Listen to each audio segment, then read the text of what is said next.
Assalamualaikum teman-teman, kembali lagi di channel si Abah. Hari ini video kita bakal ngebahas tentang pinjaman online loh. Gimana ya keseruannya? Langsung kita simak aja yuk guys. Sobat-sobat siapa? Assalamualaikum warahmatullahi wabarakatuh. Kita ketemu lagi dalam perbincangan dengan para mahasiswa. Bagaimana kita ketahui bahwa beberapa waktu yang lalu juga kita sudah beberapa kali melakukan diskusi dengan mahasiswa dari Fakultas Ekonomi dan Bisnis, prodi manajemen maupun prodi akuntansi. Pada kesempatan kali ini akan dijadikan topik perbincangan adalah tentang pinjaman online. Suatu fenomena yang akhir-akhir ini ya cukup marak ya, karena banyak kasus terjadi orang yang dikejar-kejar oleh para debt collector karena pinjamannya ternyata mengalami kendala. Bersama saya di sini sudah ada 3 sahabat kita, 3 orang mahasiswa dari semester 1. Silakan memperkenalkan diri. Halo, nama saya Muhammad Aditya. Halo, nama saya Diral Hanafia. Nama saya Muhammad Fajidan. Oke, jadi tadi sudah diperkenalkan Adit, Dila, dan Juga. Tadi sudah saya sebutkan bahwa pinjaman online itu sebenarnya merupakan suatu alternatif yang paling cepat ya. Ketika orang sedang butuh uang dan kemudian juga kita ketahui aplikasinya itu boleh dikatakan mudah melalui handphone, di mana handphone itu ya sekarang ini kan sudah ada di tangan setiap orang. Tapi kadang-kadang orang itu suka lupa bahwa di balik pinjaman yang mudah itu juga terdapat resiko bunga yang lumayan tinggi. Oleh karena itu dia sifatnya juga merupakan suatu pinjaman riba ya, pinjaman riba yang oleh Majelis Ulama sudah dikeluarkan fatwa bahwa itu merupakan suatu pinjaman yang tidak dibolehkan. Kita ketahui bahwa di dalam Islam itu ketika kita meminjam itu seharusnya ada suatu catatan ya, berupa akuntansi ataupun ada gadai, ada suatu barang yang dijadikan jaminan. Sedangkan di dalam pinjol itu boleh dikatakan tidak ada apa-apa, bahkan saking mudahnya jadi orang begitu menganggap ringan. Coba ceritakan barangkali ya teman-teman ini tahu pinjol itu sebenarnya seperti apa sih? Silakan. Pinjaman online itu, kalau menurut saya ya, pinjaman online itu melalui aplikasi, tapi dia memiliki bunga yang besar, bah, yang bisa memberatkan kepada si pihak yang meminjam ini, bah. Kalau dilihat dari bunganya itu dibandingkan dengan bunga konvensional bank berapa sih? Bedanya lumayan sih bah, soalnya kalau misalnya dari pinjaman online itu bisa 2 kali dari harga pinjaman. Misalnya kita minjem 9 juta nih, bisa ngebalikin 19 juta gitu. Jauh dong berarti. Iya, jauh. Iya, apalagi kalau jangka telat. waktunya berapa lama? Tergantung si peminjamnya bah. Tapi kalau saya lihat data itu pinjaman waktunya biasanya singkat ya. Iya. Singkat boleh dikatakan hanya berapa bulan. Sementara kalau di bank itu kan ada yang sampai tahunan. Saya kadang-kadang suka mikir kalau misalnya orang minjam 10 juta dalam jangka waktu 3 bulan, itu yang bisa kembali itu hanya pengusaha. Kalau bukan pengusaha mana mungkin. Nggak bisa 3 bulan itu 10 juta hanya untuk pokoknya saja udah hampir 3,3 pokoknya. Kalau misalnya ditambah dengan bunga yang kamu katakan 2 kali lipat, berarti kan 6 juta sekali minjem, sekali cicil. Iya. Gimana itu? Itu bunganya memang segitu tingginya? Iya, besar, bah. Apalagi kalau kita misalnya nunggak itu bah, Ada bunga lagi kan? Iya, bayarnya nanti bunganya tambah naik. Itu bunga berbunga ya? Iya. Bunga berbunga itu untuk bunga tunggakannya berapa persen lagi tuh? Biasanya kalau bunga di awalnya tuh kan 0,3%. Tapi kalau misalnya kenaikan tuh kayak tergantung dari pinjolnya gitu. 0,3 sebenarnya kelihatannya kecil seolah-olah ya. Iya. Coba kita hitung. Kalau pinjam 1 juta 0,3 cuma berapa? 0,3 kali 1 juta paling cuma 30.000. 300% kan 10. Ya kan berarti kalau 0,3 berarti ya lumayan gede sih, berarti 3 kali 9 lah. Tapi kalau dalam jangka waktu yang sangat pendek cuma 3 bulan, wah itu susah. Orang lagi kesulitan terus pinjam dalam waktu singkat, sebulan sekarang kan cepet banget. Sebulan kemudian dia harus nyicil yang pertama.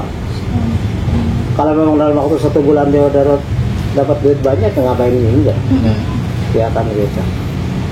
Tapi kenapa sih bisa banyak orang yang biasanya kan orang tuh kayak kesulitan kan kalau misalnya kita misalnya kebanyakan dari PHK sih bah. Jadi kayak PHK mereka kan kayak nggak punya uang, mereka bingung, terus mereka coba pinjol. Mereka coba pinjol, kan sekarang iklan pinjol tuh banyak banget ya bah, di YouTube, di aplikasi gitu kan. Terus habis itu mereka coba pinjol, tapi mereka kayak oh ini bunganya kecil nih, jadi mereka coba pinjam, tapi ternyata mereka nggak bisa bayar dan bunganya tambah besar. Akhirnya mereka pinjam ke pinjol lain gitu, jadi kayak buka lubang tutup lubang gitu bah. Prosesnya juga ini coba lebih mudah kalau pinjol itu ya. Nggak ada jaminan bisa KTP megang KTP KTP sendiri. Nah, terus kayak alamat rumah paling biar bisa didatengin kalau kita enggak gitu bah. Terus kontak darurat. Sebenarnya kalau misalnya memang bisa on time bayar itu apa ringan nggak? Kalau bisa on time bayar Lumayan sih menurut saya bah. Mungkin bisa. tapi kan bunganya gede. Iya, cuma kalau misalnya emang dia ada kayak usahanya maju, mungkin bisa bah. Iya. Kalau Tapi memang kebanyakan sih nggak bisa. biasanya sih orang yang ngojek dalam waktu dekat dia bakal dapat keuntungan ya. Jadi dia sudah perkirakan gitu. Tapi kasus-kasusnya itu kan kebanyakan yang malah nunggak. Iya, nggak bisa bayar. Mahasiswa gimana? Kalau Kamu punya apa pinjol? pinjol nggak pernah sih, cuma kakak saya pernah pinjol. Terus gimana kasusnya? Dia butuh duit kan, nah terus dia coba pinjol, nah terus dia telat bayar. Nah itu tuh debt collector nunggu di depan rumah terus, kayak dia kayak foto-fotoin rumah gitu-gitu lah, jadi kayak ngeganggu gitu. Nah terus nelponin terus, kayak diteleponin lagi, padahal nunggunya baru kayak sehari 2 hari gitu bah. Jadi kayak mengganggu lah. Nah tapi terus karena dia nggak bisa bayar tepat waktu, bunganya lumayan bah. Tadinya berapa jadi berapa? Iya, tadinya saya nggak tahu nominalnya sih bah, soalnya dia nggak cerita juga. Tapi kata dia bunganya gede bah. Dalam hanya bilangan hari. Iya. Kalau sampai sebulan gitu, nunggak Wah gitu. parah itu bah. Numpuk gitu. Pinjolnya galak-galak lagi. Kadang ada yang galak, kadang cuma ada yang rese gitu bah. Kayak saya misalnya nih. Nyambitin rumah gitu. Enggak, sempet ada kasus yang kayak si debt collectornya itu pesen Gojek gitu ke rumah si yang peminjam. Jadi kayak dia diteror gitu sama Gojek, jadi dia disuruh bayar Gojeknya gitu.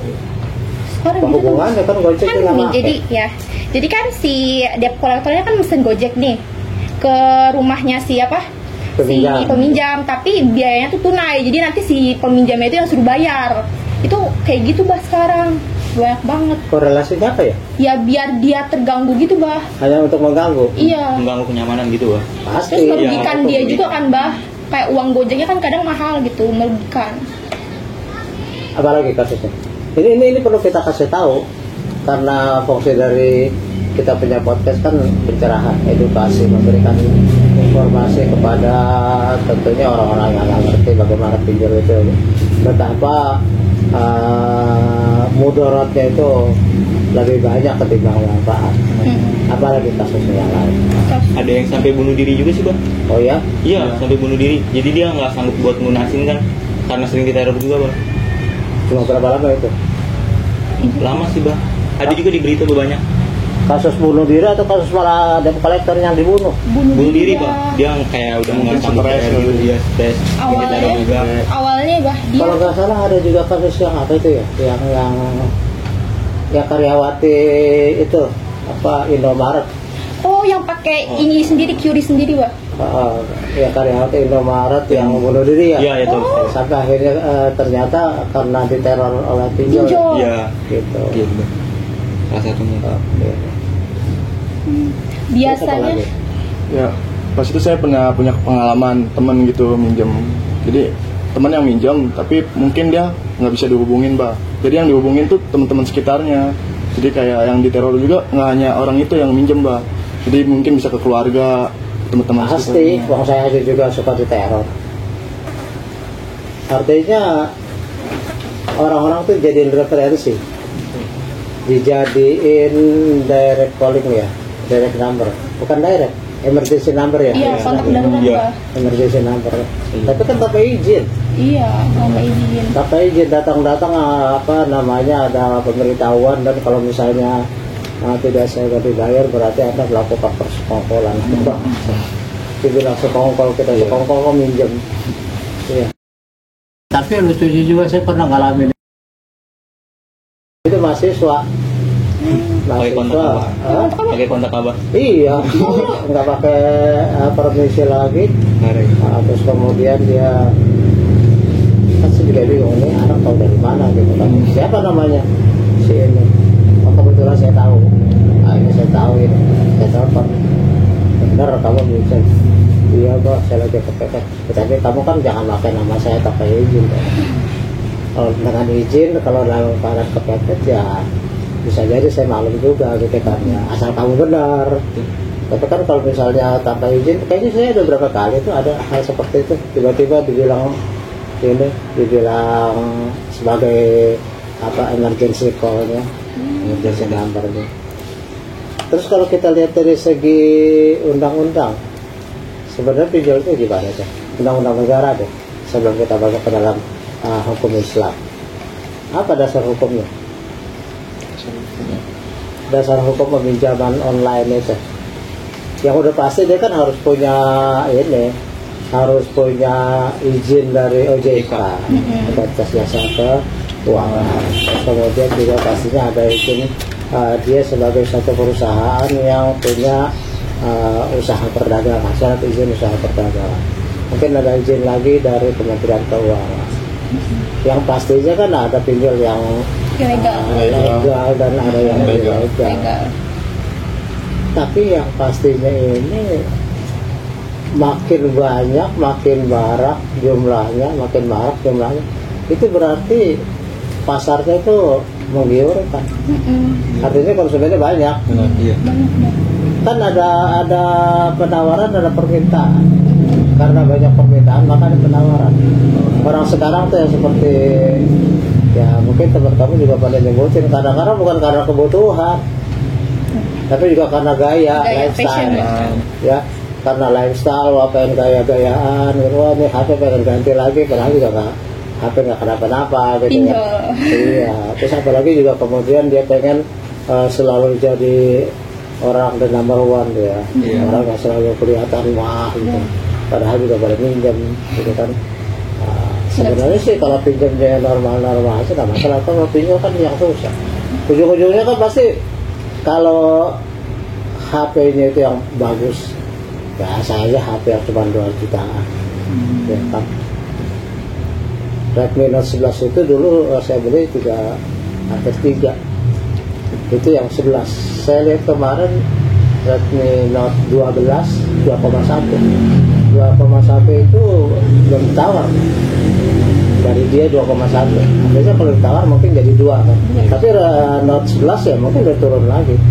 Nah ini mungkin kepengennya iPhone. iPhone berapa? Berapa dan? Cuma Beda-beda sudah.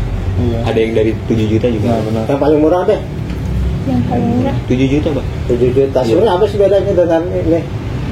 Ininya kelebihannya. Kalau sama biasa-biasa aja sih. Mungkin ada juga yang dari kameranya, terus ada juga yang ganti HP iPhone itu gara-gara gengsi juga sih, Bang. Gengsi Iya, kebanyakan. benar. Gengsi. Ada juga yang kayak gitu, Bang. Iya, Adit misalnya pengen lihat pacarnya supaya punya HP bagus gitu ya. Enggak Bang. Padahal besokannya udah nggak ada lagi. besoknya datang pinjol. Ada pinjol. Enggak, Mas, enggak. Iya, bahkan besokannya pacar yang mau diteror. Iya. Karena dari dulu pacaran Bang. Iya, pacar yang diteror malah pakai nama referensi ini ya, Iya. emergency numbernya. akhirnya juga putus tuh gara-gara lu belum kawin aja disain gue lu. Jangan lebih banyak sih. Jangan gitu deh. Temen saya buat pinjol ada juga yang buat jadi ini bang apa judi online gitu ya. Benar, Bang. Itu yang saya mau ngomongin. Sebenarnya saya khawatir dan saya curiga bahwa yang namanya pinjol sama judi online itu providernya itu juga berhubungan. Bukan hanya berhubungan, mungkin itu juga. Iya. Jadi yang satu diperas untuk terus-terusan main judi, yang satu didorong untuk terus minjem. Iya. Lama-kelamaan kan terus bangkrut orang tuh ya. Iya. Jadi nggak Di habis-habis ya. situ-situ aja. Kan main judi nggak pernah rasa puas kata penyanyi. Rasanya selalu penasaran. Pasti penasaran. Ya kan makin lama makin meningkat. Terus bagaimana caranya dapat uang mudah? Ya, Pinjol. buat modal. Nggak peduli apa-apa. Kasus terbesar selain pembunuhan itu apalagi yang pernah kamu dengar? Yang ada kaitannya pinjol dengan judi online. Apa pernah dengar? Sama judi ya. Kasus-kasusnya. Rampongan bisa. Pernah nggak dengar? Rampongan. Ini temen gue udah jadi temen gue juga.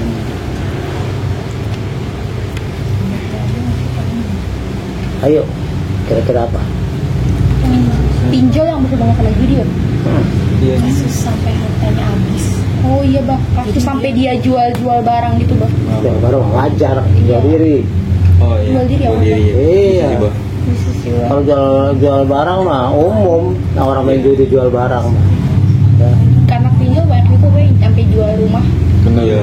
Itu bah apa artis Bedu kalau nggak salah pas waktu itu. Bah, apa pelawak bah? Iya. Abah tahu nggak? Nggak tahu. Dia Dia terjerat bah. terjerat ini. Sampai mau jual rumah Jual katanya. rumah bah. Tadinya dia jual 6M karena nggak ada yang mau jadi 5,5 bah. Iya. Diturunin.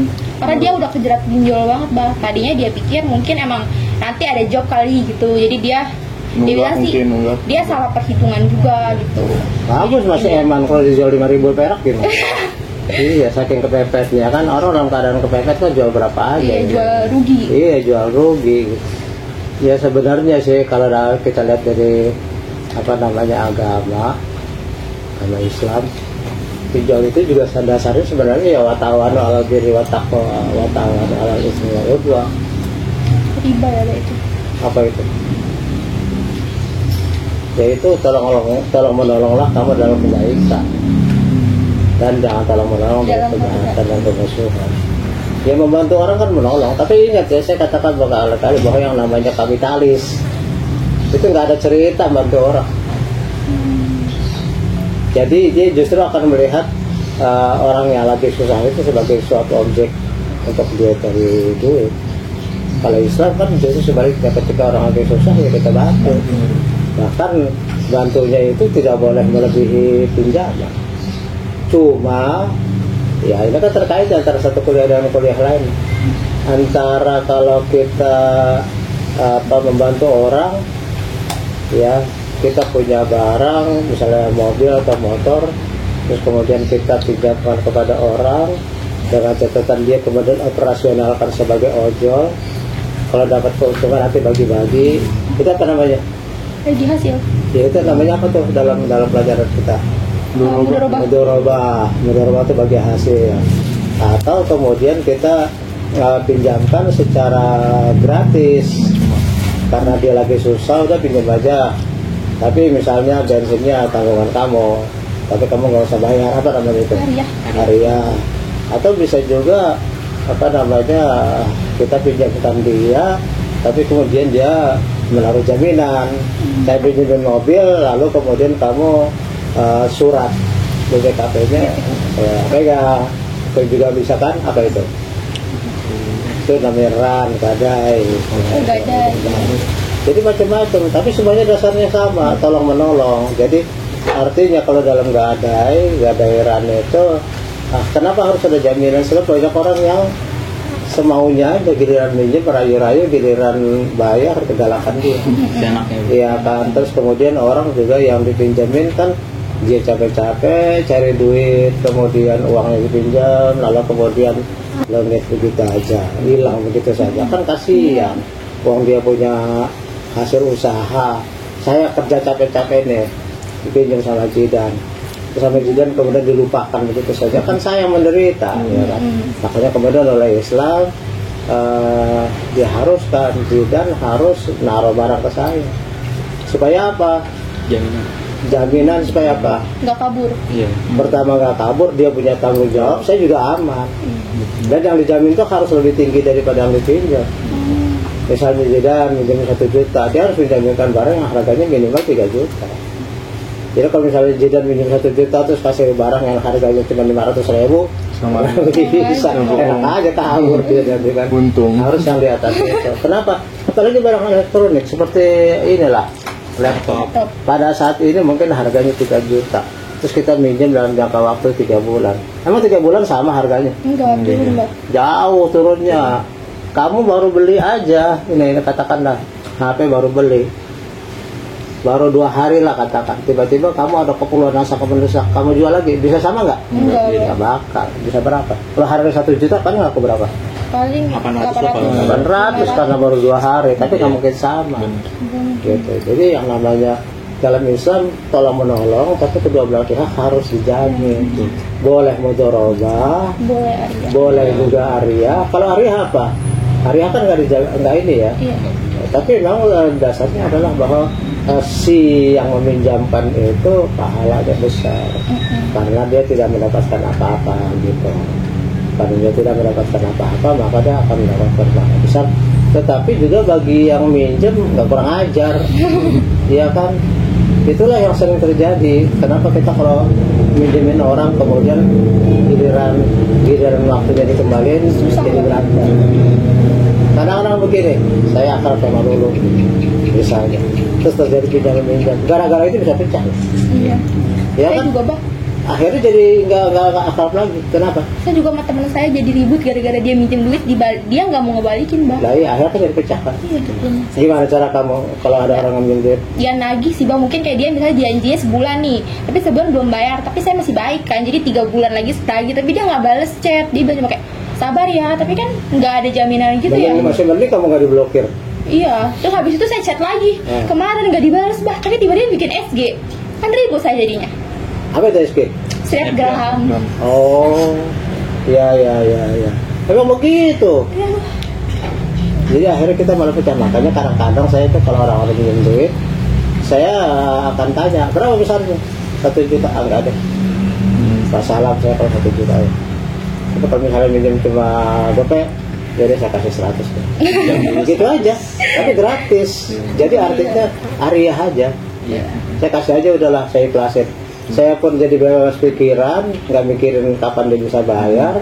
Dia pun juga ini biar cari lagi. Kalau dia dari 100 dari sini 100, lalu dapat juga kan. Cuman berikutnya orang udah malas. Ya, kan? Apalagi udah deketarin tuh kamu jangan nggak bayar lagi kan. Atau mudharabah sekalian. Oke, saya ini, tapi saya kasih pinjam motor, tapi kamu harus ojekin. Iya kan? Kalau kamu ojekin kan nanti dapat ini, kita bisa bagi untung. Atau ikhlasin sekalian. Beda sekali, jauh sekali antara sistem kapitalisme Islam dengan sistem Islam. Kalau kapitalisme itu pikirannya duit melulu. Ya contohnya inilah saya tuh. Kamu lihat deh berapa banyak saya punya subscriber. Saya berapa banyak punya penonton. Kalau kita lihat analitiknya berapa banyak yang saya. Tapi dapat apa saya? Waduh, nggak dapat apa-apa. Jadi saya itu buat ini sebenarnya bukan apa-apa ya. Bukan karena saya ngejar asen, bukan. Satu, saya pengen kamu kreatif. Dengan bikin kamu kreatif. Wah, itu kamu nge-shoot, kamu atur tempatnya, kamu edit dan sebagainya. Saat ini juga kamu kan jadi terpaksa jadi berani ngomong ya. Ya. Karena kamu kan nggak bisa menduga apa yang mau saya tanya. Tiba-tiba berpikir cepat. Orang yang berpikir cepat seperti pelaku Peter, kayak bolos segala macam. Bagi saya orang Peter, kenapa? Komen, dia sebentar langsung bisa jawab. Berarti otaknya jalan cepat. Itu. Tapi kenapa bisa begitu? Karena sering kepepet. The power of kepepet. Gitu kan ya. The power of kepepet. Iya, orang kalau lagi kepepet itu biasanya jadi pinter. Makanya sengaja saya pepetin kamu terus, ya kan? Ya kan, seperti saya sering bilang, ya itu Ferry jalan lari pagi santai, nggak ada yang luar, santai lari dia. Tapi begitu di belakangnya ada orang gila bawa golok, ya kan ngubur dia, nggak mungkin dia santai. Iya benar. Kalau perlu lautan pun dia seberang itu. Nyebur bah dia Iya, ntar. nyebur ya kan. Tembok tinggi pun dia bisa lompatin. Kenapa? Ada bawa lompatnya. Jadi memang kita ini harus membiasakan diri kita untuk apa ya, untuk selalu kondisinya kayak gitu supaya ini cerdas kita. Saya sengaja. Kamu nggak tahu bakal yang saya tanya, tapi begitu saya tanya langsung otak kamu muter, langsung kayak jalan. Untungnya kan karena udah ada persiapan. Kita kalau nggak ada persiapan, rajin belajar, kreatif, kooperatif kerjasama kan. Terus dandan mulu lagi kalau otomatis kan, kamu kan nggak mungkin tampil dengan kecil-kecilan kan. Nah iya pasti jadi kan. Terus juga biasa kerja tim, itu yang paling penting. Kenapa? Apa hubungannya kerja tim dengan era digital sekarang ini? Kalau mau tahu? Zamannya bah sekarang. Iya, sekarang kan era digital di mana orang lebih senang menatap HP, nggak kenal teman, ya kan?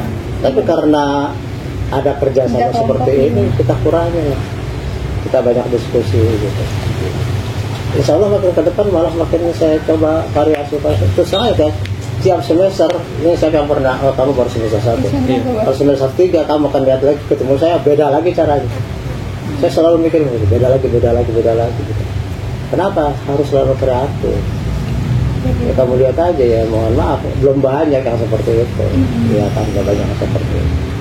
Jadi artinya apa? Kelak ketika kamu udah masuk ke pasar kerja, entah kamu jadi apa, kreativitas itu yang paling penting. Kenapa? Sekarang era digital, era digital itu banyak kita ini digantikan oleh artificial intelligence. Sering saya bilang bahwa tenaga kuli, tenaga kasar itu akan digantikan oleh mesin. Hanya orang-orang yang kreatif yang tidak bisa digantikan. Makanya dari awal saya minta, saya paksa, saya jogin kamu untuk jadi kreatif. Kadang-kadang mahasiswa selalu ngomong, terutama semester tinggi, saya juga bingung. Ada yang ada ketinggalan kuliah semester 7, tapi kemudian dia ikut lagi di semester 1. Nggak mau dia gabung. Jadi yang kerja itu semester 1 aja. Karena satu kelas. Gitu, alasannya ada. Tapi saya nggak mau lepas, saya kejar lagi, saya kasih kerjaan yang lain. Nggak bisa, kamu mau dapat nilai dari saya harus kerja. Mau enak, ya harus kerja. Mau pintar, belajar. Jadi nggak ada cerita. Jadi saya harapkan seperti itu. Makanya ini yang saya bilang tadi tuh. Nanti besok di kelas saya mau direkam lagi ya Dea. Direkam supaya serunya kelihatan si Dea. Kelihatan juga yang diem kayak Najwa tuh aja. Dia nggak pernah jawab. Dia juga pinter bah, sekali jawab bener. Iya. Artinya ada yang berani yang teriak-teriak. Iya, sama si Lulu yang berantem. Sama siapa yang baru apa itu Pasar Ibu itu. Siapa namanya baru Pasar Ibu?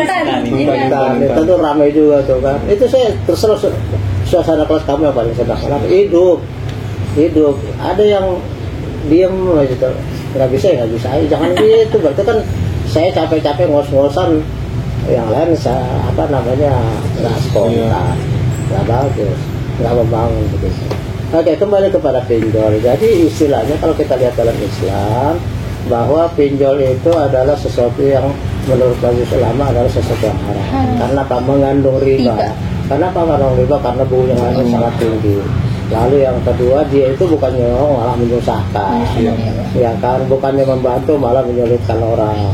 Gara-gara dia, maka orang malah yang tadinya susah malah makin susah, ya kan? Orang udah melarat tambahin belangsak lagi, kan kasihan ya. Sedangkan kalau Islam ini harus kita tonjolkan karena banyak orang yang tahu. Kalau Islam itu membantu orang, benar-benar membantu. Karena apa? Niat kita itu adalah bukan hanya masalah dunia, tapi juga masalah akhirat juga. Jadi kalau kita membantu orang itu bukan hanya kita mencari keuntungan, tapi mencari pahala gitu. Dipinjemin, dia bisa bantu, dia bisa mengembalikan, alhamdulillah. Tapi kalau tidak bisa mengembalikan, benar-benar kondisinya benar parah, memang kagak bisa, ya mau diapain lagi? Masa mau dibunuh orang gara-gara itu? Ya, coba kalau kapitalis bisa dibunuh, iya kan? Gara-gara nggak bisa pinjam, nggak bisa mengembalikan, orang bisa dibunuh. Kalau misalnya rumah hartanya garang bisa disita, orang yang dihajar. Nah, kalau kita enggak, diikhlasin aja. Sebab dengan diikhlaskan itu malah kita mendapatkan pahala. Jadi itulah perbedaan. Ini yang harus kita camkan benar. Perbedaan Islam dengan kapitalis. Ya, kita sistem di Indonesia ini terus terang ekonomi masih kapitalis. Makanya orang-orang yang belajar Islam itu paling tidak anda kita mulai memahami dan menerapkan. Oke, terakhir saya pikir mungkin ada yang pengen disampaikan. Silakan mulai dari itu. Kalau menurut saya jauhi sih, Adit, ya. jauhi pinjaman online ya, karena ada juga yang habis minjem terus minjem lagi buat nutupin pinjamannya itu. Ya. Jadi gali lubang tutup lubang. Iya betul itu bang. Saya. Gali lubang tutup sumur. Nggak ketutup. Ya. Kalau menurut saya, kalian walaupun semepet apapun jangan pernah sekalipun pinjol, karena itu benar-benar merugikan. Mending kalian minjem ke orang yang teman-teman aja deh. Iya mending. Atau ke saya gitu. Iya, nggak apa-apa, pinjam ke saya aja, tapi balikin ya. Tapi balikin. Kalau ditagih jangan susah. Jangan ngajak berantem. Iya. Oke. Ya. Kalau menurut saya harus tetap kerja keras buat mencari duit yang lebih halal lah, Iya, tentunya. Betul. Sebenarnya kalau mahasiswa itu tingkat kebutuhannya apa sih? Kan nggak terlalu tinggi amat. Kecuali kamu udah berkeluarga, udah punya anak, tuh kadang-kadang kebutuhan dia tinggi banget. Boleh dikatakan kamu semua kan masih tanggung orang tua kan? Iya, semua kebutuhannya asal kamu tuh bisa sedikit hemat, sedikit menabung juga insya Allah ada lah harus itu. Baik, saya kira demikian teman-teman sekalian perbincangan kita tentang pinjol kali ini bersama Aditya dan Andila dan juga Zidan. Mudah-mudahan ada manfaatnya tidak saja bagi kami tapi juga bagi Anda semua dan bagi teman-teman yang ikut bekerja. Saya akhiri wabillahi taufiq wal hidayah. Assalamualaikum warahmatullahi wabarakatuh. Seru banget ya videonya? Iya benar, seru banget sih. Gimana guys menurut kalian? Kita harap video tadi bisa bermanfaat ya buat kalian. Sampai jumpa di kesempatan selanjutnya di channel si Aba ya. Jangan lupa like, comment, dan subscribe ya guys. Dadah, assalamualaikum.